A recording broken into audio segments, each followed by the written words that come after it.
Hi, and welcome to week 4. These previous weeks, we kind of were looking at Disney and the pioneering that that company did, and now I want to show you what else was going on at the same time. We had some big competition, and you get to kind of see what you think and what you like better. So the Fleischer brothers, okay? Write these guys down. They are important. Max Fleischer, remember, he did the rotoscope. I have a little link here. It kind of goes over his life. Spoiler, we're going to look at that. But you can take a look kind of at all that Max did. He worked on a group of films called the Coco Song Cartoons. These started in 1924, and he developed 12 episodes in about 3 years, and these were created with sound on film.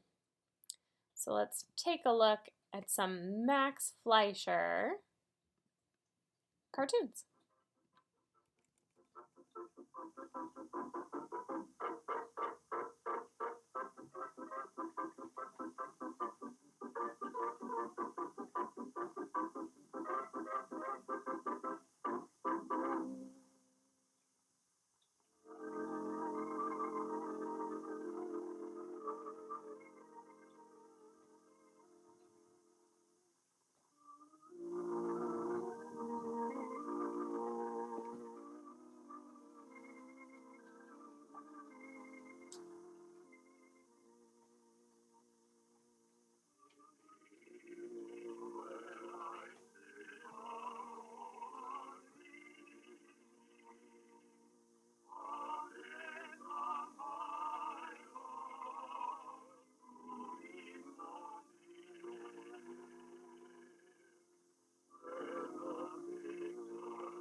So the main thing I want you guys to think about with this is beginning in 1924. So, we're citing Steamboat Willie, and this one that I'm actually showing you is 1926. But sound was a thing, and this goes through the whole song. Here we go.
All right, so the main thing here is sound was occurring, but what Disney did best and did first was have the animation and sound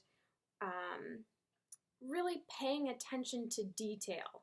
It wasn't only that it was synced up, but they affected one another. They related to one another. And that kind of started a sound revolution with animation. Now, at this time, the Fleischer brothers were associated with Paramount, and they wanted to get further into sound. So Coco the Clown, which they had started earlier, became replaced with one called Talk Cartoons. Before we get into that, so Max and Dave was the one that wore the actual clown suit and was Coco the Clown for Dave to animate with. Here is a little bit of history on the brothers together. And once the Fleischer brothers came together, kind of, got their feet wet, they had done a couple different cartoon series, they became Disney's main competitors. And the main characters that they developed that were the most popular, and I would imagine you have heard of, are Betty Boop and Popeye. They were able to combine their interest in sound and realistic movement. Remember, they did the rotoscope, so they were able to get, people acting this out. So they had that kind of realism, whether you find it successful, little off-putting, it was still groundbreaking. And then they were able to take sound, learning from Disney's success and going on from there.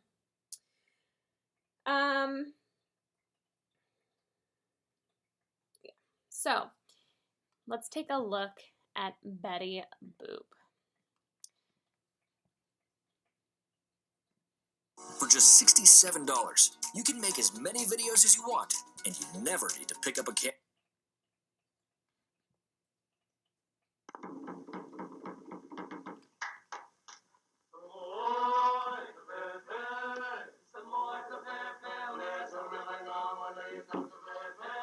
So Betty Boop became so popular, she had her own cartoon series, Max Fleischer Presents.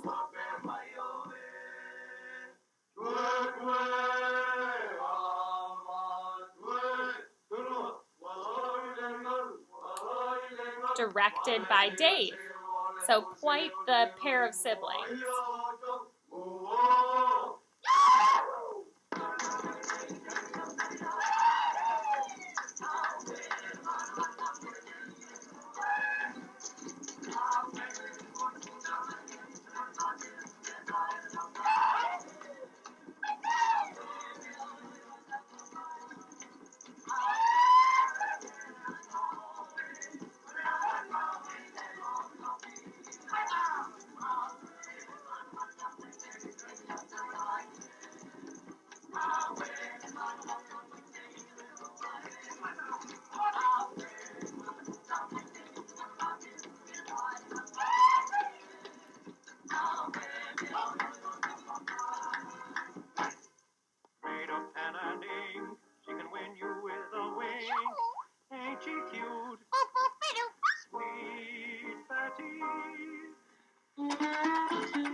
Your name? My name is Bimbo.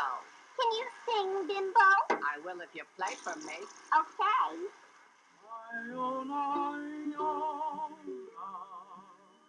From old Halula,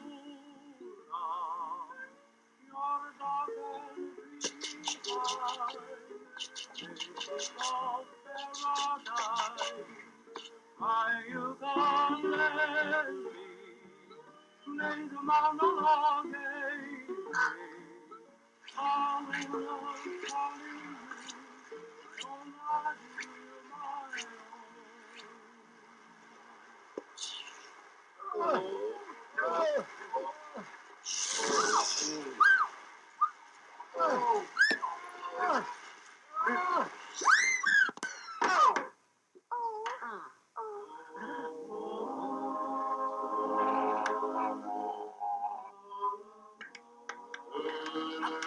Don't be scared, Bimbo.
Salam alaikum.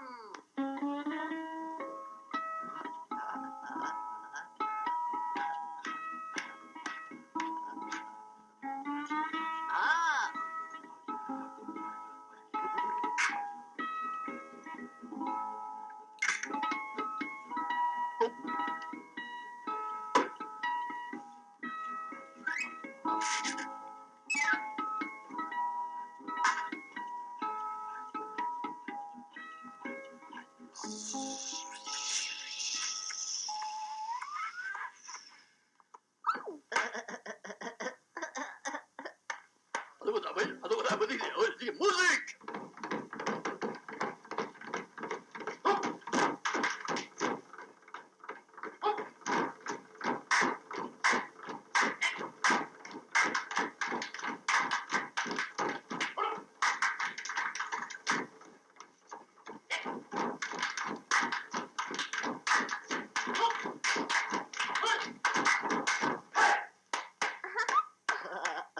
You ain't seen nothing yet. Watch me.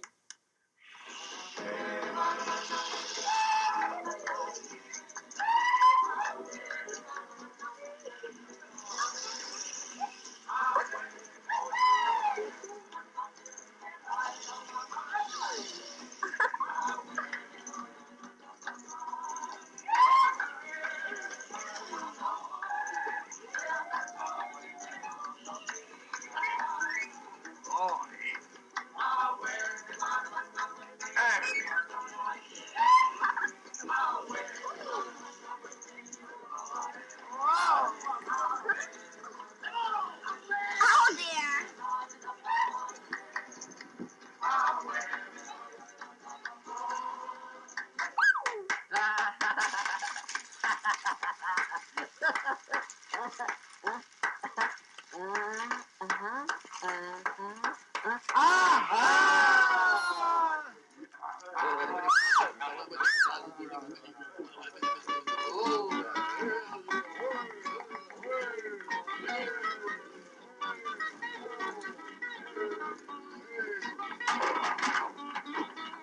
Hurry up, Bimbo.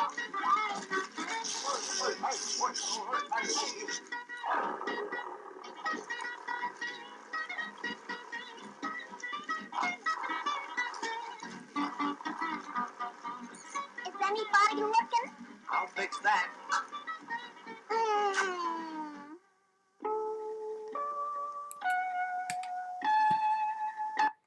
All right, so that kind of different rotoscoping, so we're getting realistic. I mean, you saw the actual dancers in the beginning, and that's what they used for the animation. Now, Bosco, who was in,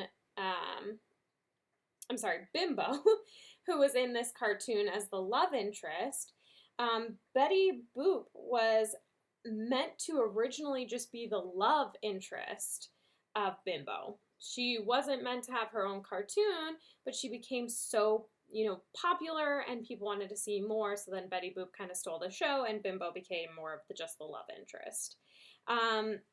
In the 1930s, take note of this, Betty Boop she was a dog. So she had long ears, a more dog-like nose and face, and then they realized, we think we want her to be more humanoid, and so they turned her long ears into big hoop earrings. And then she became her human form, and that's what stuck for her cartoon run. It was a musical novelty to see these interesting numbers danced out realistically, matching music perfectly, became very exciting for the audience. Sound helped reinvent animation. Max Fleischer's rotoscope was put to its most effective use in these early sound cartoons with these impressive dance sequences. And then they were used in a couple other ones as well. But then we have Popeye. So Popeye began as a comic strip, and then they decided Betty Boop, he would be in an episode of Betty Boop, and he became very, very popular and then took off on his own. He was in the episode called Betty Boop Presents Popeye the Sailor. Again, biggest hit. Popeye actually became a bigger star than Betty Boop. Even think movies and cartoons that are done recently in Popeye. He's still around. It became a very profitable and popular animated series in cinema history. Much of the success was due to the clever use of music. Sound cannot be overlooked for its ability to establish filmic atmosphere as well as character dimension. The other thing that Popeye had going for him was the voice actors that played him. Gus Wickie was Bluto, Mae Questrel as Olive Oyl, and Jack Mercer was Popeye. And they really made these characters, they made them somebody that an audience could relate to, an audience wanted to see what was going on. So we had sound, the acting, and the animation made this as successful as it was. Let's take a look. This is just a clip here. There we go. Max Fleischer, Paramount Productions, Max Fleischer.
So with, Popeye and Betty Boop and all this, I want you to pay attention to the repetition of frames. So even in this A Dream Walking, we have, I'm going to turn the sound off, we have Olive Oyl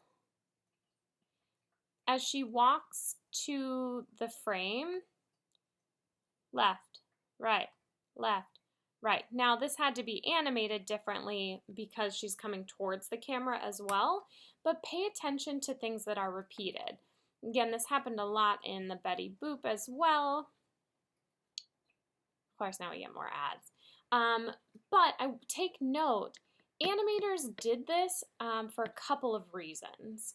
One, it saved them time in animating, right? Because if you had, if it's 24 frames per second and you needed to do,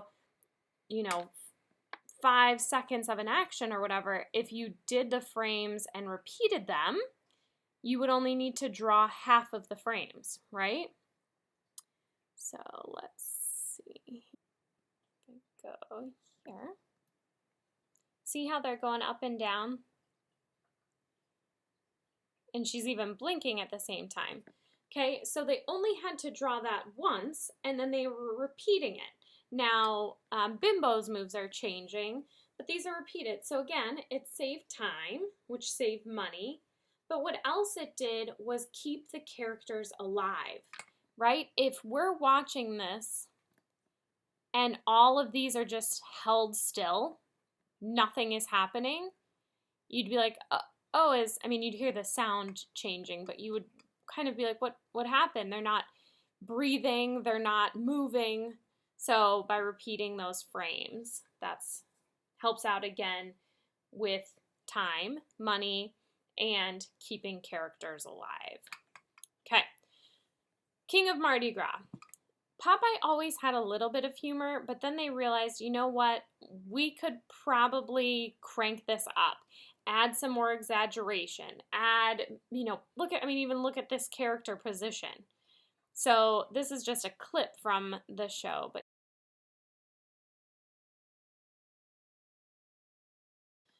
So Walter Lantz and Paul Terry. I know there are a lot of names here. Just keep little notes for yourself to keep them all straight. So Disney was focusing on storytelling and character development. The Fleischer brothers had more adult concepts and humor.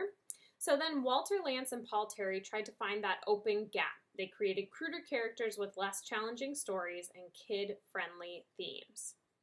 So remember when Disney left Oswald the Lucky Rabbit, Walter Lantz is who took it over. And this was in 1929. He had a very casual style, but he would also go back and forth on his techniques. So take a look at Chili Con Carmen. This is 1930.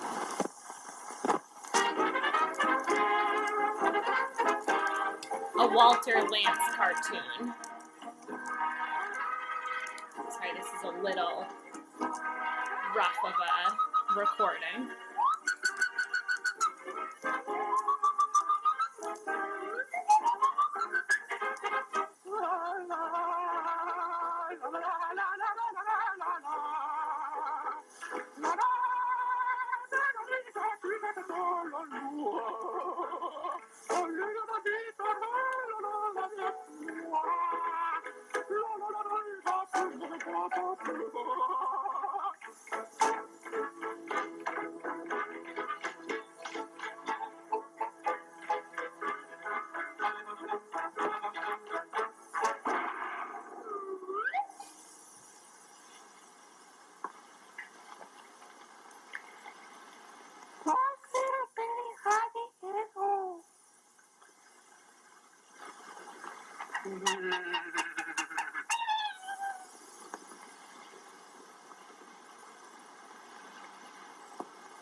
So I don't know what you thought of that, but you know, some of the issues that Walter Lantz had was that he was trying to produce animations and cartoons quickly.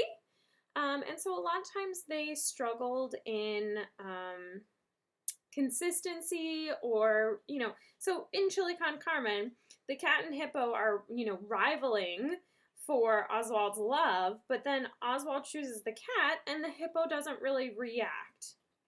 You know, there were inconsistencies throughout Walter Lantz's cartoons. It wasn't necessarily a failure, and Walter Lantz has said that the main thing he wanted to do with his cartoons was to make people laugh and make people happy, and, you know, he did that with his stories, even if there were some inconsistencies. Now, Walter Lantz, you know, another part of his inconsistencies, and you're going to want to take note of this, was sound.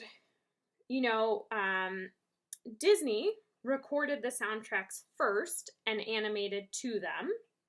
Fleischer animated first and then did the music to match the animations.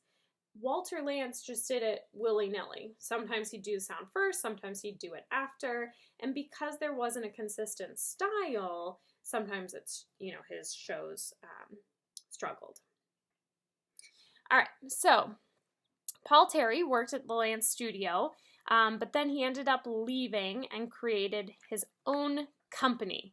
Then he came up with Terry Tunes.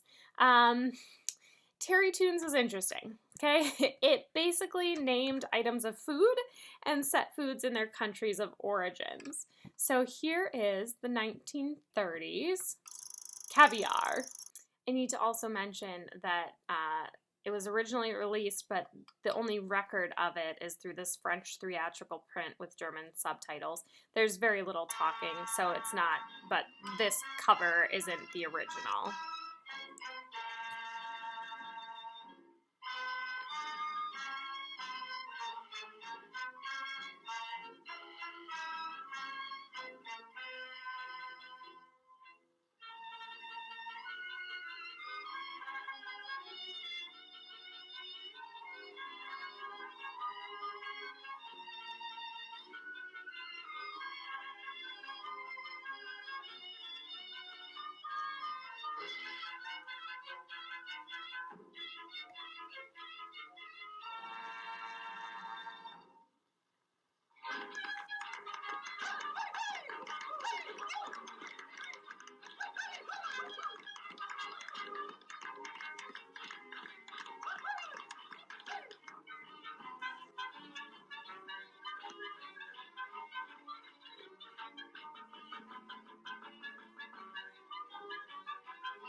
All right.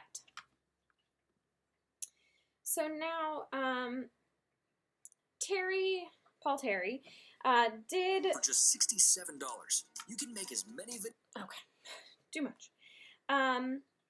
Terry didn't have the best staff working underneath him, and so he had some advantages to his cartoons, but the staff was a weakness. And the studio went years without getting new members, hiring any new employees or teaching the employees some principles of animation. They basically just left Terry to kind of fill in all the gaps and make up for any lack that the company had.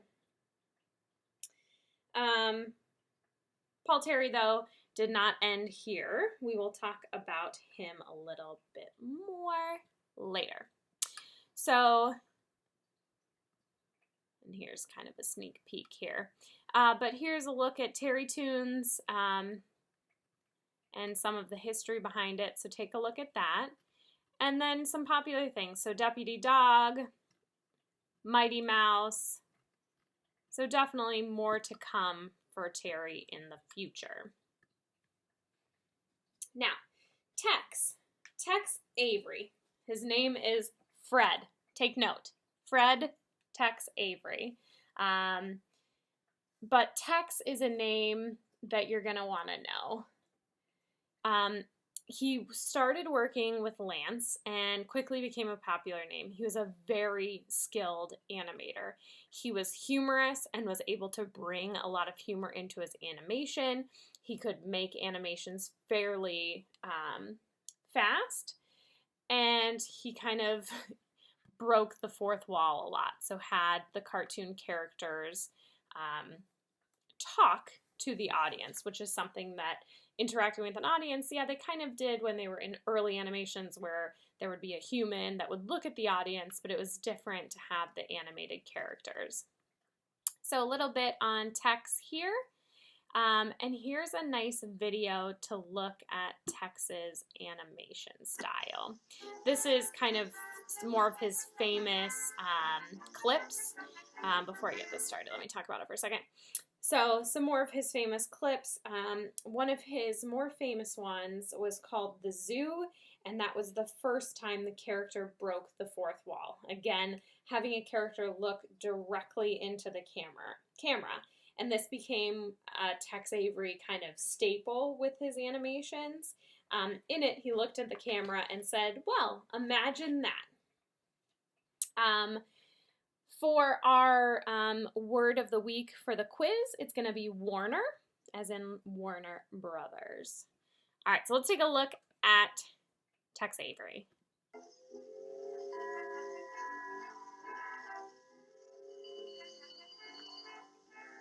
Down the Mississippi steam the whippoorwill, commanded by the pilot, Mr. Steamboat Bill.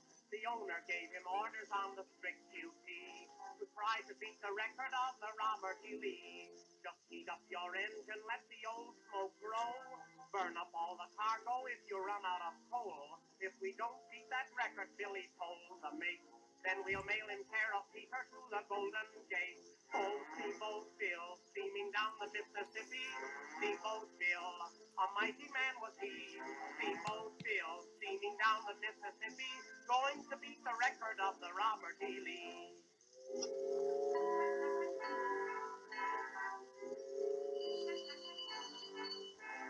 Up stepped the gambler man from Louisville to try to get a bet on the whippoorwill. Bill flashed a roll that sure was a bear. The boiler, it exploded, blew them up in the air. The gambler said to Billy as they left the wreck, I don't know where we're going, but we're neck and neck. Said Bill to the gambler, tell you what I'll do. I'll bet another 1,000, I'll go higher than you. Oh, Steamboat Bill, he tore up the Mississippi. Steamboat Bill, the tide that made him swear. Steamboat Bill, he tore up the Mississippi. The explosion of the boiler got him up in the air.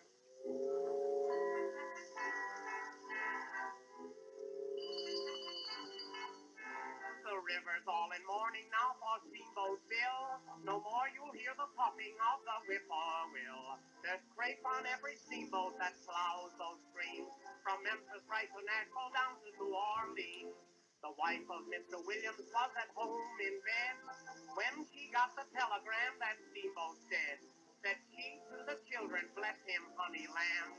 Next papa that you have will be a railroad man. Oh, Steamboat Bill, missing on the Mississippi. Steamboat Bill, he's with an angel band. Steamboat Bill, missing on the Mississippi. He's a pilot on a ferry in the promised land. Steamboat Bill, missing on the Mississippi. Steamboat Bill, he's with an angel band. Steamboat Bill, missing on the Mississippi. He's a pilot on a ferry in the promised land.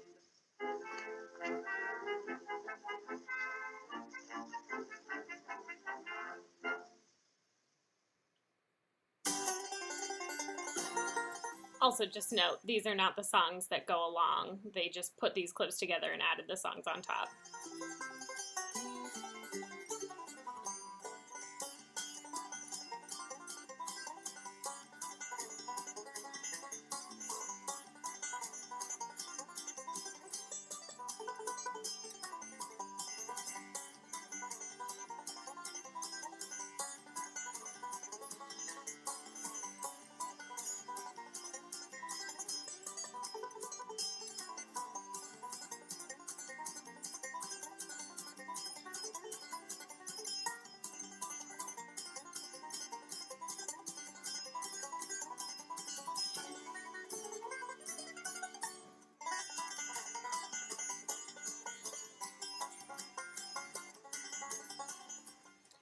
also try to take a look and just based on the animations that we've seen so far, what do you see happening here? What are the movements looking like? Are they more fluid? Are they less fluid? Are they more repeated, less repeated? You know, are they using the principles better here? So, you know, we're going to have a discussion this week, but try to take note while you're watching.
All right, and if you want to watch the rest, there's only a few minutes left, but we will be talking about Tex Avery again.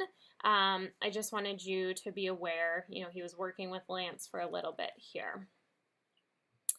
Now, we're going to look at early Warner Brothers. So remember I kept saying Bosco earlier? My mind was set for this. So this is Bosco the Talk Ink Kid. I actually really liked how the YouTube video wrote it. So this is from the YouTube clip. But again, Disney lost control of Oswald the Lucky Rabbit. And George Winkler, the producer, hired away several of Disney's animators to continue producing the Oswald cartoons for Universal Studios. Hugh Harman, Rudolph Ising, and Frez Freeling. So these are some names you're going to want to write down. And more, but these first three we're going to take a closer look at. Universal later chose to produce the Oswald series using its own in-house animators headed by Walter Lantz. And remember, that's Lantz Studios. Unemployed animators decided to produce their own cartoons and made Bosco. So the Talking Kid is a demonstration to show distributors. Rudolph Ising appeared on screen as himself in the short, and Carmen Maxwell performed the voice of Bosco. Harman and Ising shot for a distributor were turned down by both Paramount and Universal. You know, sometimes when you're like trying to find a job or something and you get turned down and it's so frustrating, but then you look back in history and see how many people were turned down and then the cool things that they came up with anyways. Anyway, so they took Bosco and used his connections with Warner Brothers to get a distribution deal for a cartoon series, Harmon and Ising later named Looney Tunes, right? So we had Silly Symphonies and Looney Tunes. You know, sometimes people think it's tunes, T-O-O, like cartoons, but it's tunes, like music tunes. So again, early 1930, they opened a studio. Warner Brothers wanted Bosco, which we'll take a look at first here, just Bosco. But Warner Brothers, since they took on this cartoon, they wanted to make sure that they were promoting music from the Warner Brother Music Publishing catalog. So it was kind of like a win-win for them. So they named it Looney Tunes. So let's look at Bosco and the Talk Inc. Kid.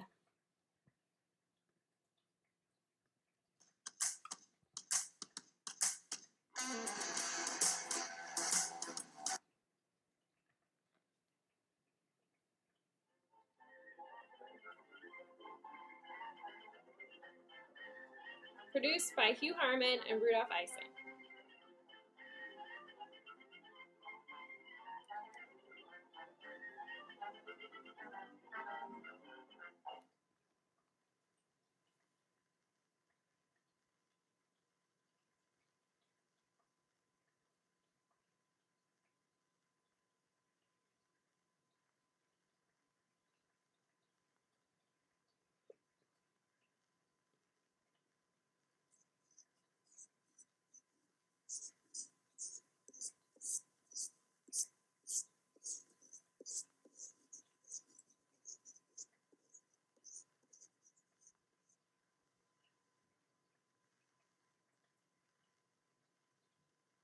Well, here I is, and I sure feel good. Oh, you feel good, do you? Yeah, I'm just out of the pen. All right, now that you're here, what can you do? What can I do? Boss, what I can't do ain't. Well, who are you? Who is I? I'm Bosco. That's who I ain't. Nobody else except Bud. Bosco, eh? All right, Bosco, show me what you can do. Okay, boss. What's this here?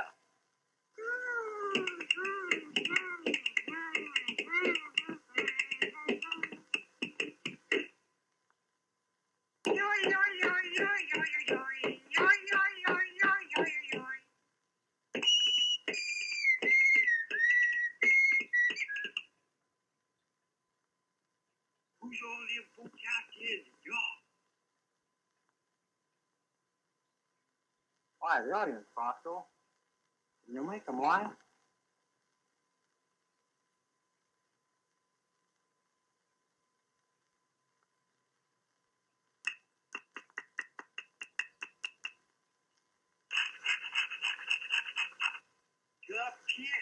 Piano? Yeah, here you are. Right there.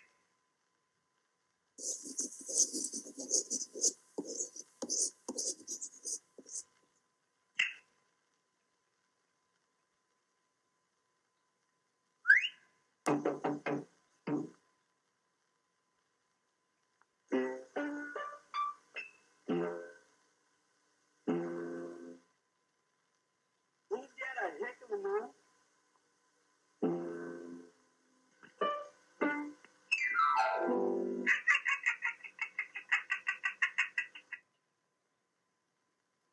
When there is great God.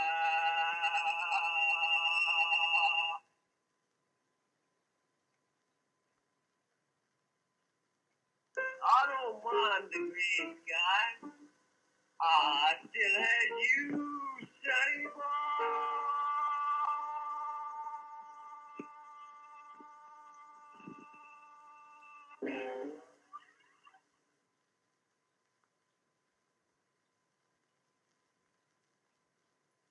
Oh, where's that at?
long, folks. See y'all later.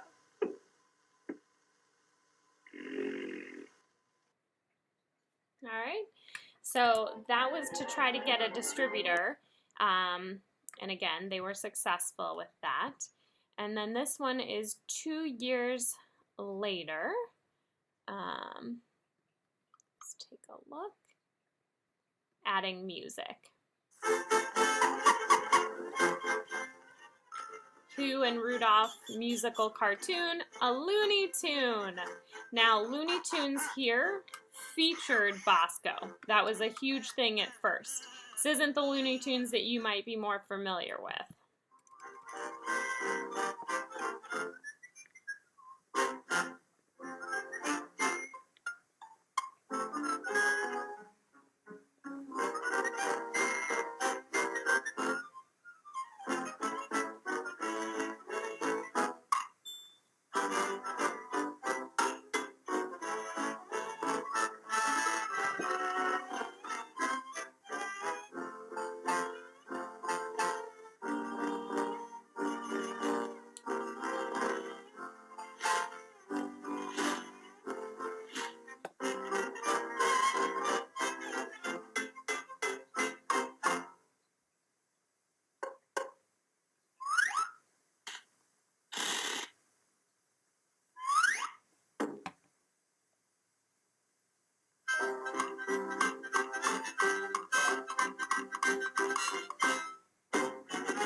So again, Hugh and Rudolph sound cartoon.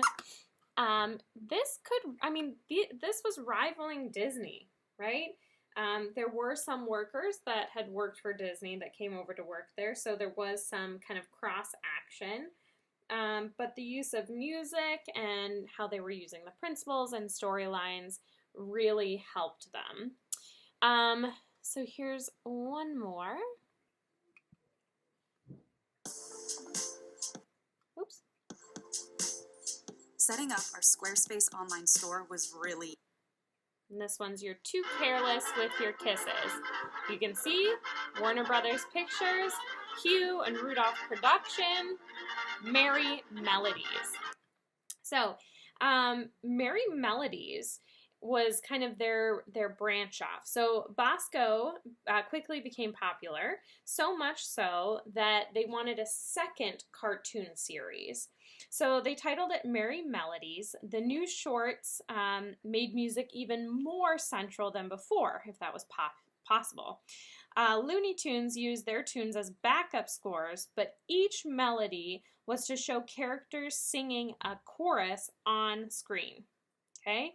So characters like Bosco, there were some foxes, had adventures that just happened to stop for a song. Okay, so this became like a very interesting, kind of a new way of cartoons to incorporate the songs further. So here we go.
You're too careless with your kisses that I want from you.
maestro.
Sorry, that was a key point.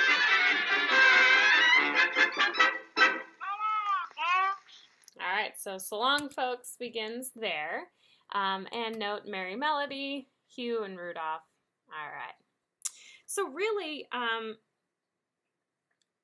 their main goal, and take note of this, their main goal was to experiment and to grow. That's what they wanted more than anything else, to experiment and to grow. Ultimately, the Bosco-style Looney Tunes would end by 1934. Harmon and Ising would move on to MGM Studios. We will get onto more of that later. Then this week you have a discussion board. Make sure that you make your initial post by Wednesday at midnight and comment on your classmates' post by Sunday. You must comment on your classmates' post to receive full credit. And I'm really looking to grow the discussion. Imagine if this were in class and we were watching all of these movies. We would talk about them, see what you think. This is a great way to look back on our first 4 weeks, kind of including this one. And then you have your week 4 quiz. So if you have any questions, don't hesitate to reach out, and I look forward to seeing your discussions.